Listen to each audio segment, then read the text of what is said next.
Hi అండి అందరికీ. మీరు ఎప్పుడన్నా క్యాప్సికమ్ అలాగే మెంతి ఆకు కలిపి వండారా? వండకపోతే ఈసారి ట్రై చేయండి. టేస్ట్ చాలా బాగుంటుంది. ఇది చపాతీలోకి, జొన్న రొట్టెలకి ఇంకా బాగుంటుందన్నమాట. ఇంకా స్టార్ట్ చేసేద్దామా? ముందుగా అయితే స్టవ్ వెలిగించుకొని ప్యాన్ పెట్టుకొని 2 టేబుల్ స్పూన్ ఆయిల్ వేసుకోవాలి. ఆయిల్ కొంచెం హీట్ అయిన తర్వాత ఒక మీడియం సైజ్ ఉల్లిపాయని సన్నగా కట్ చేసుకొని వేసుకోవాలి. అలాగే కొద్దిగా కరివేపాకు.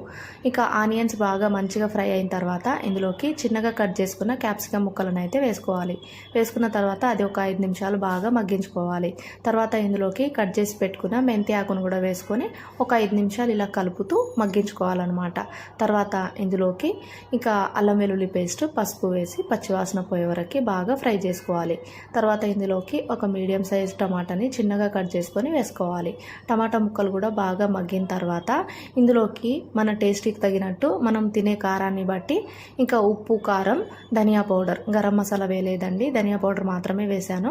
ఇంకా ఇవన్నీ వేసుకొని ఒకసారి బాగా కలిపి మూత పెట్టేసి ఒక 2 నిమిషాలు మగ్గించుకోవాలి. తర్వాత ఇందులో కొద్దిగా వాటర్ పోసుకున్నాను నేను. ఇలా కొద్దిగా వాటర్ పోసుకొని ఒకసారి బాగా కలిపేసి మూత పెట్టేసి ఒక 5 నిమిషాలు ఉడికించుకున్న తర్వాత లాస్ట్లోకి కొత్తిమీర చల్లేసుకొని స్టవ్ ఆఫ్ చేసుకోవడమేనండి. ఈ కూర చాలా బాగుంటుంది. నచ్చితే ఒకసారి ట్రై చేయండి. అలాగే వీడియో నచ్చితే ఒక లైక్ చేసి వెళ్ళండి.